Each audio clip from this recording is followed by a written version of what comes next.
Hi guys, welcome to another video here with me at the Aspiring Home Cook. Today I'm going to share with you one of the most popular recipes on my blog.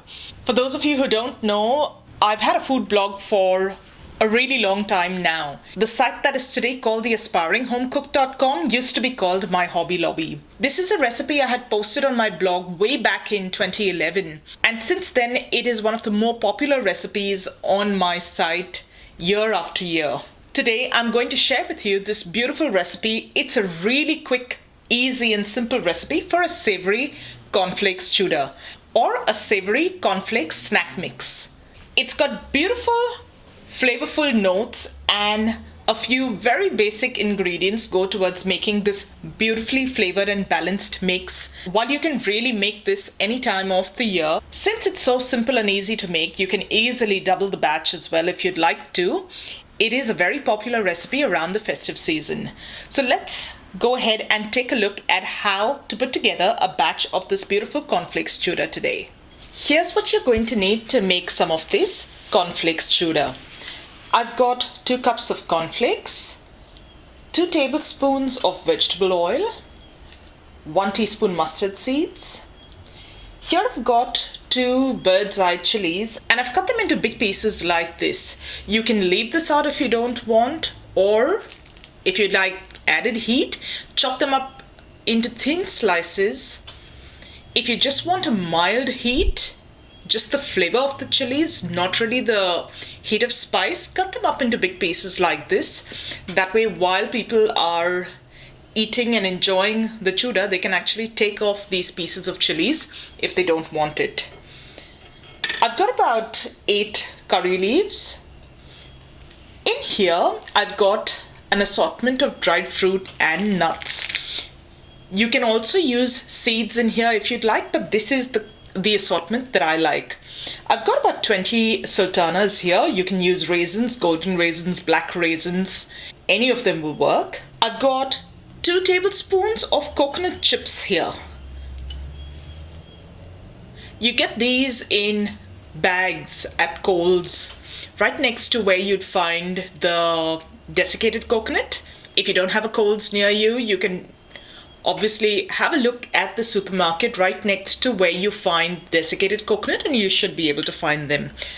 That of course is also optional. If you don't like coconut, you can leave it out. In here, I've got about 1/4 cup of peanuts. These are roasted peanuts, pre-roasted and salted peanuts that you get in your local supermarket. I've got about, I'd say 20 cashew nuts here. This is what we call dalia. Now dalia is nothing but roasted garbanzo beans, split, skinned and roasted. You can find these at any of your local Indian grocery stores. Here I've got 1/2 teaspoon of turmeric powder and a little more than 1/2 teaspoon of red chili powder. This is a Kashmiri chili powder, which is very mild but adds a lot of flavor to your dish. In here I've got about 2 tablespoons or thereabouts of sugar. All I've done is I've put that in through a dry grinder and blitzed it so that it's a fine powder. It will help the sugar mix up with the rest of the ingredients when we're cooking. Apart from this, you're also going to need some salt to taste.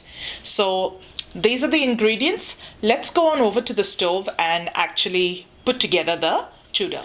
I've got a large pan heating over some medium heat, and this pan it's hot now. You don't want it to be scalding hot because everything's just going to burn, but you want the pan heated up.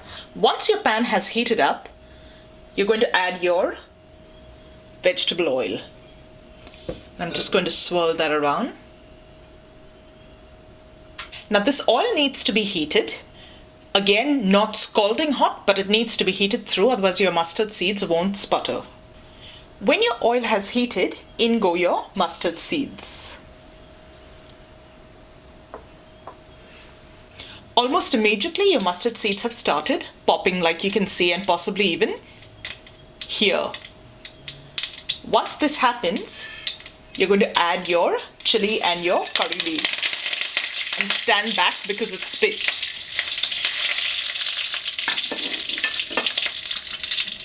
At this point, you want your heat on a medium-low. You're going to stir that around.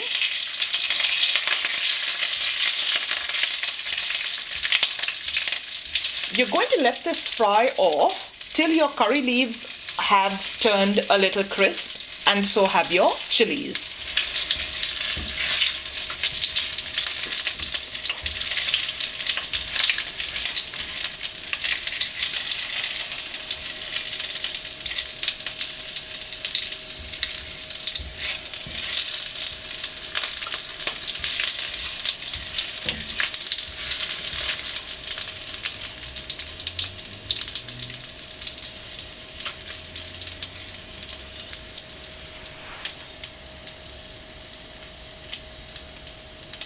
The curry leaves have actually crisped up, like you can see.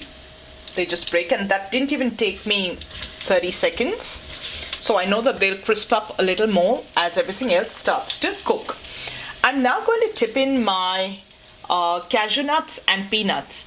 If you're using raw peanuts, you'll have to cook them off on a medium-low flame till they're cooked through. Since we're using pre-roasted nuts, we just have to let them toast up a little bit.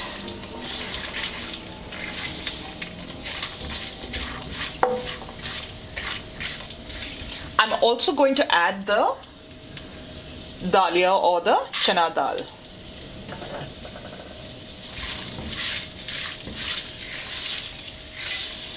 And stir this through while you're frying off the nuts.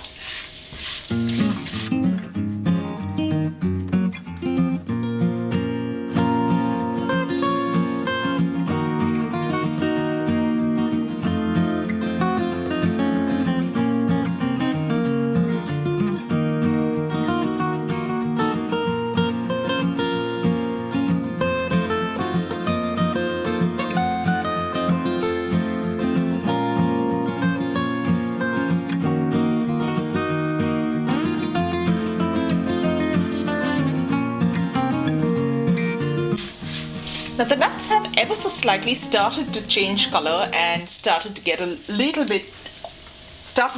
golden brown. At this point, add in your raisins or sultanas, whatever you're using.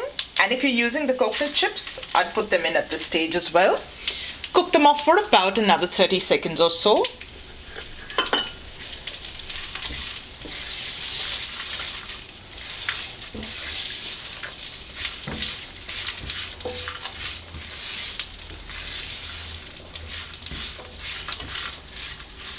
At this stage, you will now start smelling the nuttiness and the aroma of the seeds and nuts in there.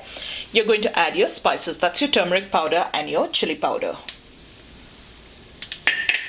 At this point, you can also add your salt. I'm going to start off with about half a teaspoon salt. If I need more, I can always add that later. And you're going to stir that through. You've got your flame on low at this point.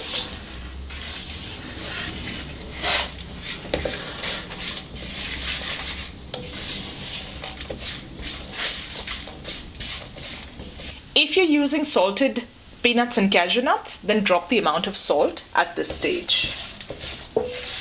My spices have coated the seeds and nuts and everything in the pan really well. I'm now going to tip in my cornflakes.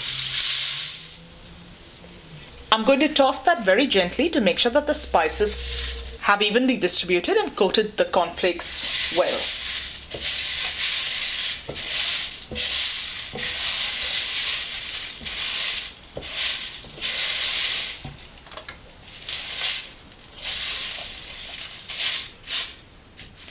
Once everything's mixed through, turn the heat off and take the pan off the heat. I've now got my pan off the heat. I'm going to let everything cool down a tiny bit. The last thing that's left to do is add the sugar. When this mix is still a little warm, not as hot as it is right now, but a little warm, you're going to add in your sugar and toss that through. So I'm going to give this a couple of minutes and I'll see you back once it's not as hot as it is. If you add the sugar at this stage, there is a tendency that it can actually melt because everything in the pan and the pan itself is pretty hot right now. The mix has been cooling for about 5 minutes now, and It's winter here, the ambient temperature is fairly low, so this has cooled my mix down as much as I'd like it to. If you think you need to keep your mix to cool a little more, that it's not hot but just warm, then please by all means leave it too. I'm now going to add the powdered sugar and I'm going to mix that through.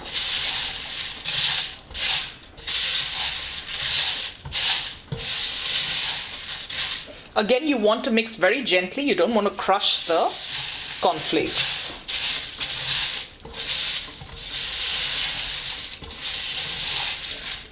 And that's it. Your beautiful cornflakes chowder is now ready.